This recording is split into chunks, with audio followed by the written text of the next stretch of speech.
Coming up on this edition of Southwest TV News. Another harvest season is underway across Saskatchewan, and as many producers prepare to put in long hours out on the field, safety should always be top of mind. The sound of fiddle music drew a crowd to the Metis Culture Camp in Swift Current. Saskatchewan is steeped in history, and this group of avid historians and walking enthusiasts have set out on a unique trek.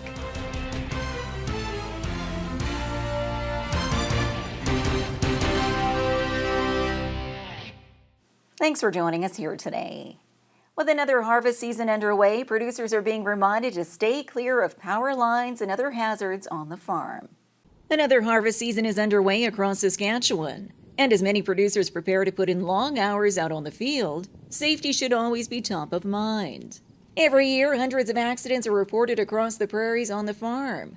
And according to the Canadian Centre for Health and Safety in Agriculture, those numbers are highest between August and October. Putting in the long hours impairs your judgment and your reaction time, so it's we often don't think of ourselves when we're trying to get a lot of work done in a short period of time, but that's when we need to do it more than ever, and that includes things like making sure you're eating well, good nutrition, and staying well hydrated, drinking a lot of water, having healthy snacks, and it's when you're working the long hours, it helps to change your jobs periodically, get out and take a short walk around your equipment, and there's the power of a 20-minute nap that can really help you feel refreshed and restored when you're putting in those long days.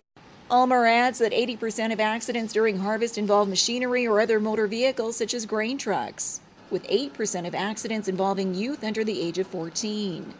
Therefore, extra precautions should be taken when children are near equipment. It's dangerous to bring the young children with you when you're working. Most children involved in serious farm injury events are actually in the company of an adult at the time of the event. So it's important that young children are in designated play areas so they're not running around where implements and machinery are coming and going into the yard. It's also important that youth that are involved in farm activities are doing tasks that are age appropriate, that they're developmentally ready and to do those tasks and are supervised closely. Producers experiencing additional stress during the harvest season or having health concerns for any environmental elements they've been exposed to can access information through the Canadian Centre for Health and Safety.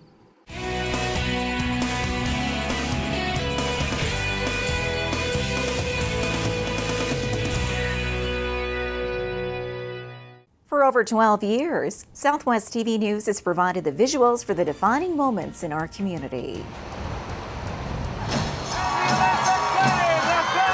Support your community and help us to continue our work. Support our sponsors by watching the ads on YouTube and by clicking the ads on our website. Pennies per click, which will help us continue to bring you the award-winning news coverage you've come to expect from Southwest TV News.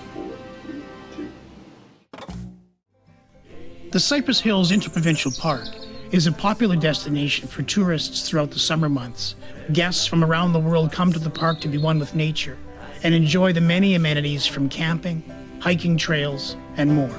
There's nothing quite so pretty as the hills that shouldn't be.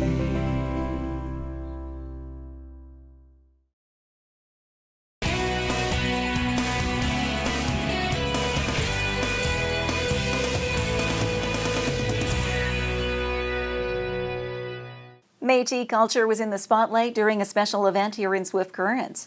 We bring you some of the highlights in this report. The sound of fiddle music drew a crowd to the Metis Culture Camp in Swift Current. The one-day event hosted at the Battleford Trail Ruts Municipal Heritage Site offered an insight into Metis culture through a Red River card workshop, storytelling, and Red River jigging. Barb Parchman is the curatorial and operations assistant for the Art Gallery of Swift Current. She organized the event and explains why it was important to shine the spotlight on Metis culture. For a number of years now, I've been wanting to have a historically correct Red River cart at the Battleford Trail Municipal Heritage Site. For a long time, there was an old grain wagon here that someone had donated. And when I mentioned this site to people, they would say, oh, where that old Red River cart was. And I would say, but that's not a Red River cart. And so it always kind of bothered me. And so I always wanted to have a real Red River cart on the site and to let people know that this history went on longer than 150 years. And so while Canadians celebrate 150 years, Canadian history has gone on a lot longer than that. Parchment adds having the chance to ride on a Red River cart along the historic Battleford Trail was an emotional experience for her, as she reflects on her own family's history in the area. There's a story about my great-grandmother, Ursula Troche. When she was 12 years old, she freighted a Red River cart on the Battleford Trail from Havre, Montana to Battleford, Saskatchewan. And so when I was riding in the cart on the trail out here, I was trying to imagine what would it be like to be 12 years old and to be driving one of those carts. I was in the back and had an experienced horsewoman pulling me along, but she would have had to handle that by herself, probably full of freight. And I know one part of the story talks about when they would go down the river hills and how terrified she was of going down those steep hills. She would cry all the way and keep her eyes closed until she got to the bottom. A well-rounded event, which was pleasing to many participants, including representatives of the Metis Youth Program from Medicine Hat. I just started running my own Métis jigging program at Metis and Friendship Center, and to have Yvonne Chartrand here, that's such an amazing opportunity. I'm so thankful for the grants and the support that Saskatchewan has given to be able to put this event on, because I think it's a great opportunity to learn about the Métis culture, and that our youth need to learn it and they need to be proud of it. And now with the successful Metis Culture Camp on the books, Barb Parchment has her sights set on a long-term goal to keep the history of the Métis top of mind for future generations. I will apply for funding to get a secure location at the end of the Battleford Trail site, a secure, safe place for the cart, but I also want it to be an interpretive center that talks about the cart and its heritage and its construction and the cart's relation to the Métis people and the history in this area.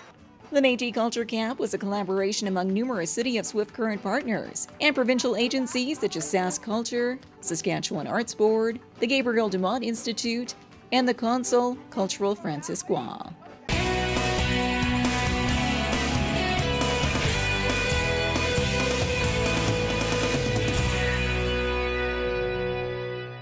Imagine a destination where you can enjoy world-class dining and unique accommodations.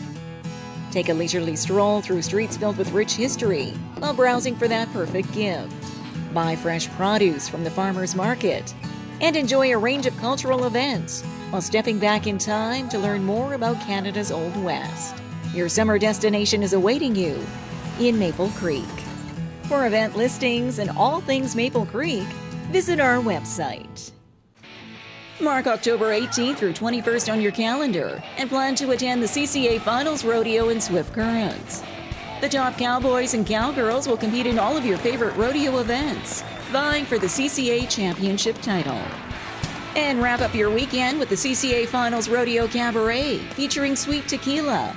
Get your tickets now for the CCA Finals Rodeo, October 18th through 21st in Swift Current. A group of historians are making their way along the Battleford Trail, and our Southwest TV News crew caught up with them along their journey. Saskatchewan is steeped in history, and this group of avid historians and walking enthusiasts have set out on a unique trek. Over 2 weeks, this group, led by Hugh Henry, will walk the historic Battleford Trail, spanning approximately 340 kilometers from Swift Current to Battleford. Armed only with the daily necessities in a backpack, participants will walk approximately 13 miles per day, then camp overnight in area farmyards. A journey which Hugh Henry was pleased to organize and share his passion for history along the way. The railway came to Swift Current in 1882. late 1882, it became the closest rail link to the Battleford area, which was quite populous and also the seat of the Northwest Territories government at that time. And so it was the closest, again, rail link, so goods could be shipped to Swift Current and taken overland to supply the people in and around the Battleford area. And so very early, the spring of 1883, then there was a freighting party that left Battleford and made its way to Swift Current based on, it was led by a fellow named Goodwin Marchand, who was familiar with the way the newspapers talked about it, he was familiar with the land. So he led a freighting party with 3 different companies and made their way to Swift Current. They loaded up with goods and went back to Battleford, and that continued all that year until a closer rail link was established in Saskatoon in 1890, and then the Swift Current Trail kind of went into disuse after that. And for the participants of the Battleford Trail trek, the excursion can bring on various feelings, ranging from a historical aspect to physical exhaustion and a spiritual sense of being one with nature. This walk is so beautiful, and the kind of suffering you do at the beginning to get your feet going and is so minor compared to what other people have endured.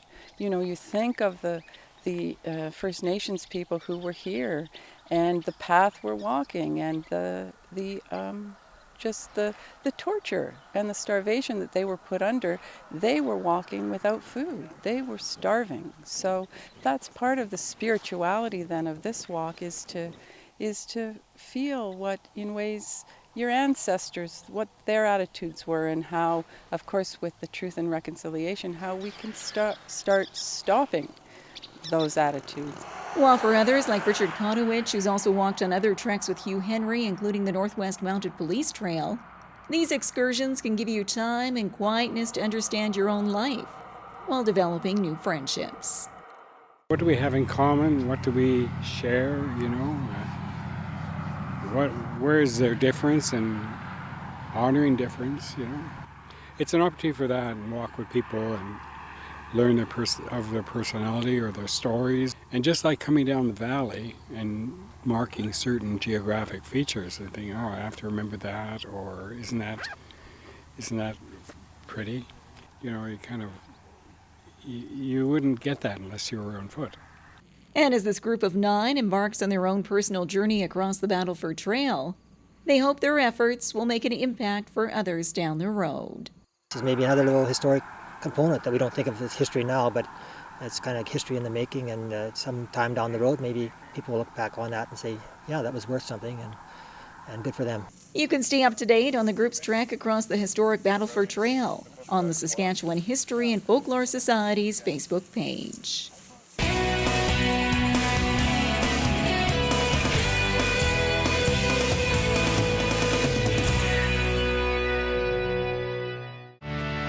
Market Square is a summer tradition in downtown Swift Current, featuring live entertainment, fresh garden produce, crafts, and other unique vendors.